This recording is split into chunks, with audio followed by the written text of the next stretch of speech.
الله لا إله إلا هو الحي القيوم لا تأخذه سنة ولا نوم له ما في السماوات وما في الأرض من ذا الذي يشفع عنده إلا بإذنه يعلم ما بين أيديهم وما خلفهم ولا يحيطون بشيء من علمه إلا بما شاء وسع كرسيه السماوات والأرض ولا يؤوده حفظهما وهو العلي العظيم এইবার আল্লাহ নবীজি কণ্ঠতমা পড়া থামায় দিছে ওয়ালিদ মুগীরা ডাক দিয়ে বলে মুহাম্মদ কি শুনাইলা প্লিজ তুমি থামাইও না তোমার কালামুল্লাহ শরীফ আরেকটু শোনাও দেখি মধুর আজকে যখন মাদ্রাসার ছাত্ররা পড়ে কত মজা লাগে আর সেই তেলাওয়াতটা যদি আপনার আমার কলিজার টুকরা নয়নমণি মুহাম্মদ আরবি সাল্লাল্লাহু আলাইহি সাল্লাম তেলাওয়াত করে ওই তেলাওয়াতটা নাকি কি মজা কিতাবের ভিতরে আসে ওয়ালিদ বিন মুগীরা ডাক দিয়ে বলে মুহাম্মদ আরেকটু কোরআনে কারীমের তেলাওয়াত শোনাও এইবার আল্লাহর নবী পড়া শুরু করলেন বিসমিল্লাহির রহমানির রহিম শুনবেন শুনতে মনে চায় আর একটু লিল্লাহি তাকবীর দেন লিল্লাহি তাকবীর আর রহমান আল্লামাল কুরআন খালাকাল ইনসান علمه البيان الشمس والقمر بحسبان والنجم والشجر يسجدان আরেকটু চলবে والسماء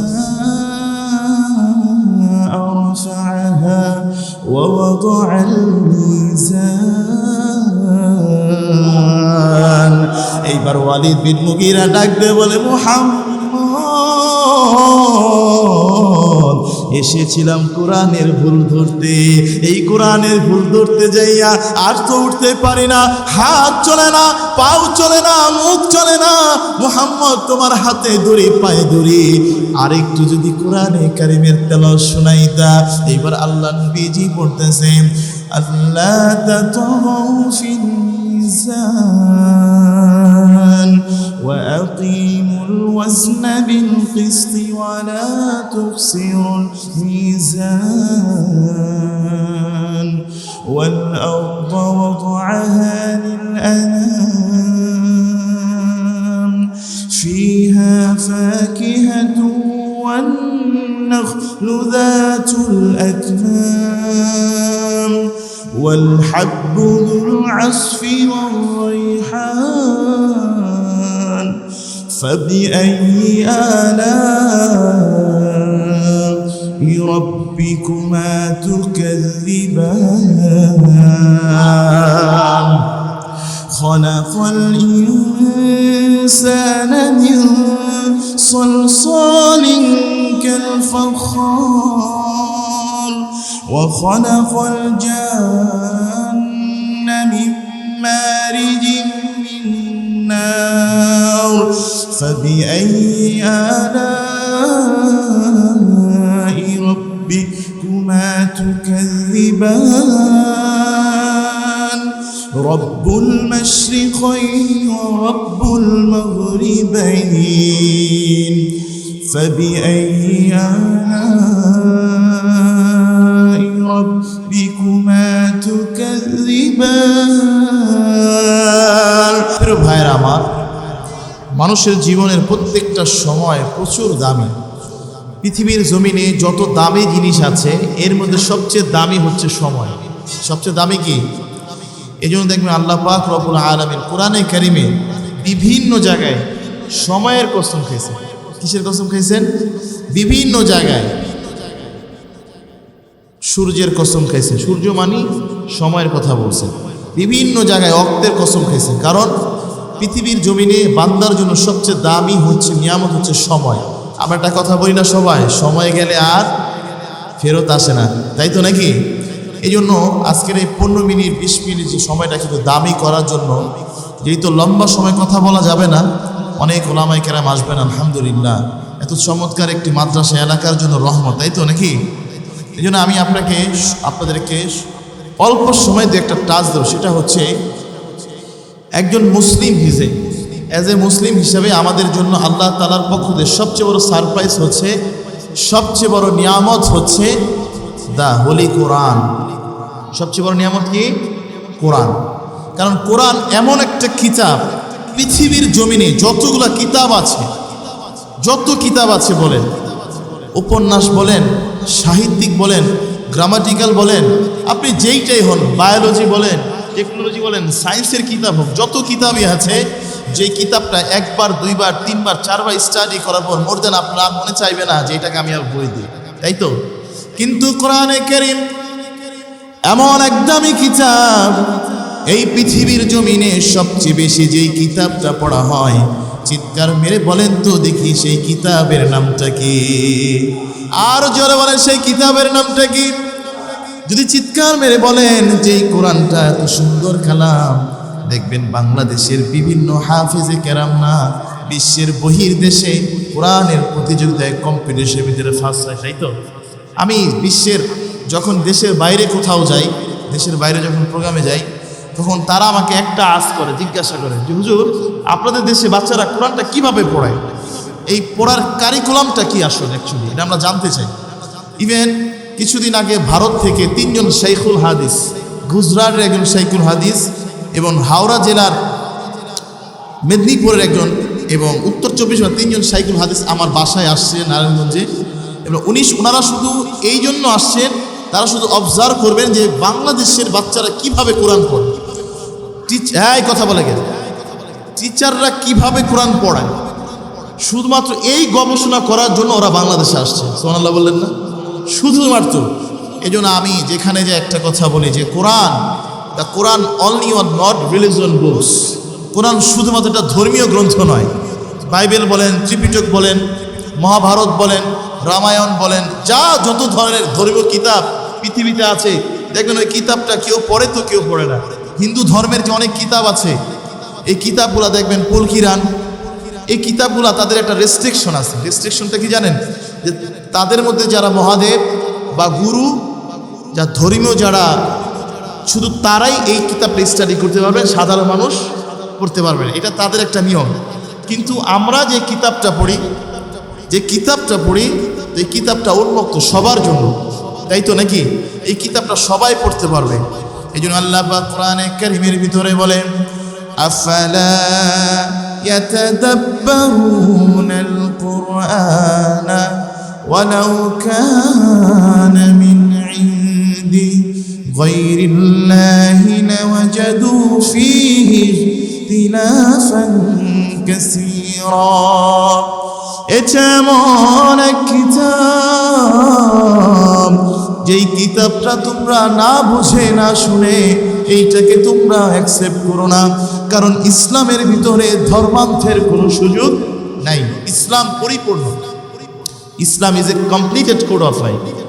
আল্লাহ বলছেন, আল-ইয়াউমা আকমালতু লাকুম দীনাকুম ওয়া আতমামতু আলাইকুম নি'মাতি ওয়া রাদিতু লাকুমুল ইসলাম দীনা।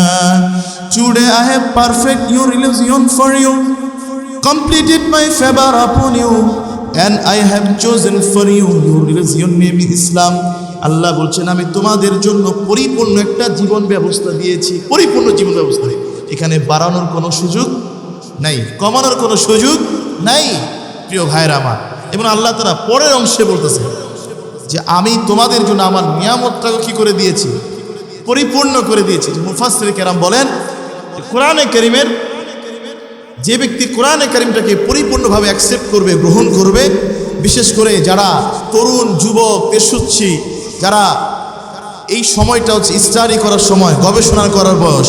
আমি যখন দেখি সারা পৃথিবীর ভিতরে কোরআনে কারীম ফার্স্ট হচ্ছে কোরআন তেলাওয়াতে, তো তখন আমার মনে একটা আশা জাগে যে এদেশের মানুষ, এদেশের ছেলেরা, মাদ্রাসার ছেলেরা শুধুমাত্র কোরআন প্রতিযোগিতায় ফার্স্ট হবে এটা কাম্য নয়, বরঞ্চ তারা কোরআন গবেষণা করে সায়েন্টিস্ট হবে, বিজ্ঞানী হবে, ডক্টর হবে, ইঞ্জিনিয়ার হবে, গবেষক হবে।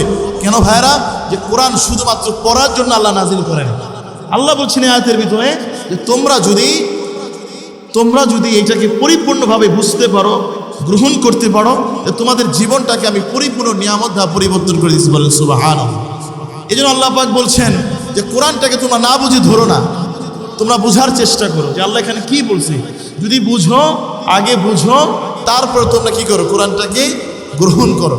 এই জন্য আমার ভাইরা, পৃথিবীর জমিনে যত গ্রন্থ আছে, যত কিতাব আছে, এর মধ্যে সবচেয়ে দামি কিতাব হচ্ছে কোরআন। আর এই কোরআনের ভিতরে এভরিথিং, সব কিছু কোরআনের ভিতরে আল্লাহ লিপিবদ্ধ করে দিয়েছে। বলে সুবহানাল্লাহ। এই জন্য আমাদের উচিত পৃথিবীর জমিনে যারা এখনও আছি আমরা, যুবক ভাইয়েরা, আমার এলাকার যুবক ভাইরা যারা আছে, মাদ্রাসার ছাত্রীরা যারা আছে, যারা এখনও গবেষণা করার বয়স আছে, আমাদের উচিত কোরআনটাকে নিয়ে গবেষণা করা। কারণ এই কোরআনে কারীম যারাই গবেষণা করে আল্লাহ তাদেরকে কি বানিয়ে দিয়েছেন, দামি বানিয়ে দিয়েছেন। আবু জেহেল, উতবা, শাইবা, মুগীরা চিন্তায় পড়ে গেলেন। আরবের ভিতরে মুহাম্মদ আরবি সাল্লাল্লাহু আলাইহি সাল্লাম যখন কোরআনে কারীমের তেলাওয়াত করে, মানুষ হুমড়ি খাইয়া ওই কোরআনে কারীমের তেলাওয়াত শোনার জন্য পাগল হয়ে যায়। কারণ কোরআন হচ্ছে এমন এক কিতাব, এই কোরআন যেই শুনে আল্লাহ পাক তাদেরকে কোরআনের আশায় কোরআনের পাগল বানাইয়া দেয়। বলেন সুবহানাল্লাহ। প্রিয় ভাইরা আমার, এই যে নামাজের ভিতরে আমরা সূরা ফাতিহা পড়ি, প্রতিদিন পড়ি না? 5 ওয়াক্তে পড়ি, 4 রাকাতে পড়ি, 2 রাকাতে পড়ি, 3 রাকাতে পড়ি, যতবার পড়ি, আজ পর্যন্ত এমন কি হয়েছে কোনোদিন যে সূরা ফাতিহা বারবার পড়ে ভালো লাগে না? আজ পর্যন্ত এরকম হয়েছে? বরঞ্চ আরো মজা লাগে, ঠিক কিনা বলেন? আর একজন মুমিনের পরিচয় হচ্ছে সে যখন নামাজে দাঁড়ায় সূরা আল ফাতিহা পড়ে, তো সাথে সাথে তার সারাদিনে যত ক্লান্তি আছে সাথে সাথে দূর হয়ে যায়। উতবা, শাইবা, আবু জেহেল, মুগীরারা চিন্তা করলেন এই কোরআনে কারীম দেখি সবাই শোনার জন্য পাগল হয়ে যায়। দৌড়ায় গেলেন আরবের বিখ্যাত কবি, সেই সময় আরবের বিখ্যাত সাহিত্যিক, বিখ্যাত উপন্যাসক ওয়ালিদ বিন মুগীরা। ওয়ালিদ বিন মুগীরার কাছে যাইয়া আবু জেহেল, উতবা, শাইবা বললেন, হে ওয়ালিদ বিন মুগীরা, শোনো শোনো শোনো শোনো, তুমি কি এমন সাহিত্যিক হইলা, কি তেমন তুমি উপন্যাসক হইলা, তোমার সাহিত্য শোনার জন্য মানুষ পাগল হয়ে যাওয়ার কথা ছিল। আজকে দেখি মুহাম্মদ ওই গাছতলার মরুভূমির নিচে, গাছতলার নিচে প্রচণ্ড রোদের তাপেও মুহাম্মদ যখন কোরআনে কারীমের তেলাওয়াত করে, মানুষ দেখি হাজার হাজার মানুষ পাগল হইয়া, ছেলে নাই, যুবক নাই, বৃদ্ধ নাই, বুড়া নাই, মহিলা নাই, শিশু নাই, কিশোর নাই, নেতা নাই, নেত্রী নাই, সবাই হুমড়ি খাইয়া কোরআনে কারীমের তেলাওয়াতের শূন্য পাগল পারা হয়ে যায়। এই ওয়ালিদ বিন মুগীরা, শোনো, তুমি কোরআনের মতো এমন একটা কোরআন বানাও, যেই কোরআনটা শোনার পর তুমি কোরআনের মতো আরেকটা কোরআন বানাও। জোরে বলেন তো দেখি, কোরআনের মতো আরেকটা কোরআন বানানো পৃথিবীর কারো জন্য কোনোদিন সম্ভব হবে কি? কথা বলেন, হবে কি? এ ওয়ালিদ বিন মুগীরা, যাও যাও যাও, মুহাম্মাদের কোরআনটাকে ফলো করে একটা কোরআন বানায়া দাও। এই কোরআনটা যখন বানাইবা, মানুষ তখন মুহাম্মাদের কোরআন না শুনিয়া, শুনছি মুহাম্মদ কোরআনের ভিতরে আগের জামানার 1500 বছর আগে, হাজার হাজার বছর আগে সুলাইমানের কাহিনী বলে, ইউসুফের কাহিনী বলে, আইয়ুবের কাহিনী বলে, ইউনুসের কাহিনী বলে। ওরা ভাবছে এই কথাগুলো অসত্য, কিন্তু না না না, এই ইউসুফের কাহিনী আজ পর্যন্ত এমন হয়েছে কিনা যে একবার শোনার পর আরেকবার শুনতে কোনোদিন মন চাই না, এরকম হয়েছে কি হয় নাই বলেন তো দেখে। এইবার ওয়ালিদ বিন মুগীরা গেল, যাও যাও। ওয়ালিদ বিন মুগীরা দৌড়াইয়া যাইয়া মুহাম্মদ আরবি গাছতলায় বসে আছে, আরেক বর্ণনায় আছে বাসার ভিতরে বসে আছে। ওয়ালিদ বিন মুগীরা ডাক দিয়ে বলে, মুহাম্মদ, শুনেছি তুমি নাকি কি একটা বানানো কিতাব পাইছো, ভণ্ডামি শুরু করছো। নাউজুবিল্লাহ বললেন না? মুহাম্মদ, তোমাকে তো কোনোদিন দেখি নাই কোনো মানুষের কাছে যাইয়া সাহিত্য শিখছে, কোনো মানুষের কাছে যাইয়া দেখি তো গ্রামাটিক্যাল শিখতে, কোনো মানুষের কাছে যাইয়া তো সাহিত্য কবিতা শিখতে দেখি নাই। ছোটবেলায় তো মা হারাইছো, বাবা হারাইছো, এতিম হইয়া বড় হইছো, কোনোদিন দাদার কাছে, কোনোদিন চাচার কাছে, তাহলে কিভাবে তুমি কিতাব বানাইলা? আমি আরবের বিখ্যাত সাহিত্যিক, আরবের বিখ্যাত কবি, আজকে আমি তোমার কলামটাকে শুনবো আর তোমার চাইতো একটা one of the most best একটা সাহিত্যিক কিতাব আমি রচনা করব। এইবার ওয়ালিদ বিন মুগীরা ডাক দিয়া বলতেছে, মুহাম্মদ, দেখি তোমার কালাম শোনাও, দেখি তোমার কালাম শোনাও, শুনবো আর আমি কপি করব। এবার চিৎকার মেরে বলেন তো দেখি, কোরআনের মতো কপি করা পৃথিবীর কারো জন্য সম্ভব হবে নি? কথা বলে হবে? আরো জোরে বলেন, হবে? এই কোরআন মানুষের দিলের শান্তি। কোরআন কি বলেন? আমি এই জন্য সবসময় বলি, যুবক ভাইদেরকে বলি, যে যুবকরা যদি কোরআনটাকে আঁকড়ে ধরে এই সমাজটা পরিবর্তন হয়ে যাবে। ঠিক কিনা বলেন? যদি যুবকরা কোরআনকে আঁকড়ে ধরে, কোরআনকে যদি সব জায়গায় ফলো করে, তো পৃথিবীর জমিন আর দুর্নীতি থাকবে না। ঠিক কিনা বলেন? ঘুষ থাকবে না, অন্যায় থাকবে না, দুর্নীতি থাকবে না, টেরোরিজম থাকবে না, সন্ত্রাসী থাকবে না। কথা বলেন ঠিক কিনা? নেপোলিয়নের নাম শুনছেন? নেপোলিয়ন একটা কথা বলছিল, তার একটা উক্তি ছিল। নেপোলিয়ন, ওনার একটা কথার ভিতরে লেখা ছিল যে, you give me an educated mother, I will give you an educated nation. বলে না যে আমাকে একটা শিক্ষিত জাতি দাও, আমি তোমাকে একটা শিক্ষিত মা দাও। But I don't agree with his opinion, আমি তার এই কথার সাথে একমত না, বিকজ এটা টোটালি রং।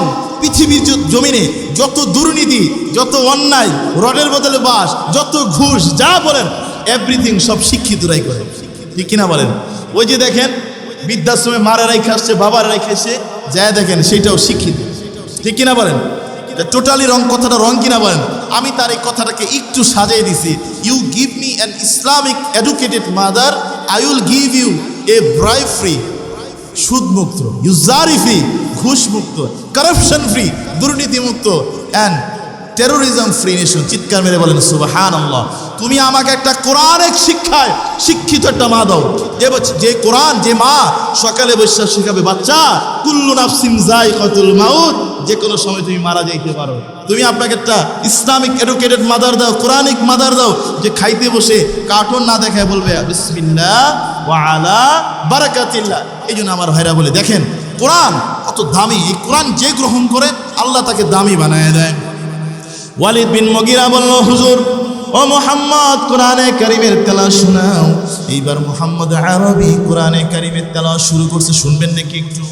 এবার আল্লাহ নবীজি সাল্লাল্লাহু আলাইহি সাল্লাম পড়তেছেন, বিসমিল্লাহির রহমানির রহিম। আল্লাহু আকবার। কপি করবে। আল্লাহ নবীজি সাল্লাল্লাহু আলাইহি সাল্লাম কোরআনে কারীমের তেলাওয়াত শুরু করে দিলেন, বিসমিল্লাহির রহমানির রহিম।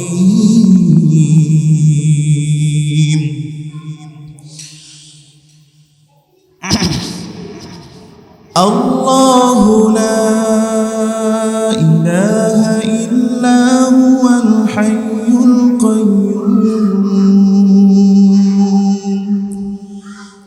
লা তা'খুযুহু সিনাতুন ওয়া লা নাওম লাহু মা ফিস সামাওয়াতি ওয়া মা ফিল আরদ من ذا الذي يشفع عنده إلا بإذنه يعلم ما بين أيديهم وما خلفهم ولا يحيطون بشيء من علمه إلا بما شاء وسع كرسيه السماوات والأرض ولا يؤوده حفظهما وهو العلي العظيم এইবার আল্লাহ নবীজি কণ্ঠতম পড়া থামায় দিছে ওয়ালিদ মুগীরা ডাক দিয়ে বলে মুহাম্মদ কি শুনাইলা প্লিজ তুমি থামাইও না তোমার কালামুল্লাহ শরীফ আরেকটি শোনাও দেখি মধুর আজকে যখন মাদ্রাসার ছাত্ররা পড়ে কত মজা লাগে আর সেই তেলাওয়াতটা যদি আপনার আমার কলিজার টুকরা নয়নমণি মুহাম্মদ আরবি সাল্লাল্লাহু আলাইহি সাল্লাম তেলাওয়াত করে ওই তেলাওয়াতটা নাকি কি মজা কিতাবের ভিতরে আসে ওয়ালিদ বিন মুগীরা ডাক দিয়ে বলে মুহাম্মদ আরেকটু কোরআনে কারীমের তেলাওয়াত শোনাও এইবার আল্লাহর নবী পড়া শুরু করলেন বিসমিল্লাহির রহমানির রহিম শুনবেন শুনতে মনে চায় আর একটু লিল্লাহি তাকবীর দেন লিল্লাহি তাকবীর আর রহমান আল্লামাল কুরআন খালাকাল ইনসান علمه البيان الشمس والقمر بحسبان والنجم والشجر يسجدان আরেকটু চলবে والسماء رفعها ووضع الميزان এইবার ওয়ালিদ বিন মুগীরা ডাক দিয়ে বলে মুহাম্মদ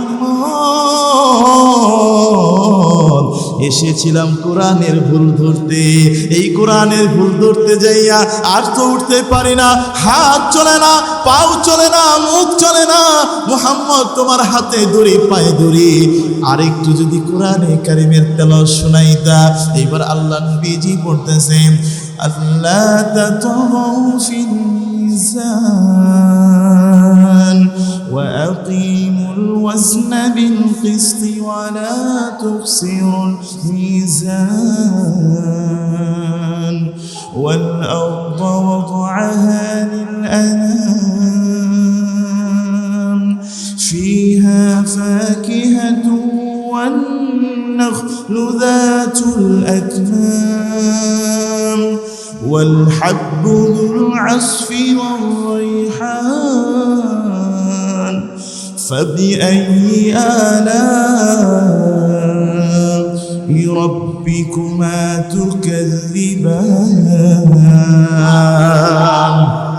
خلق الإنسان من صلصال كالفخار وخلق الجن من مارج من نار فبأي آلاء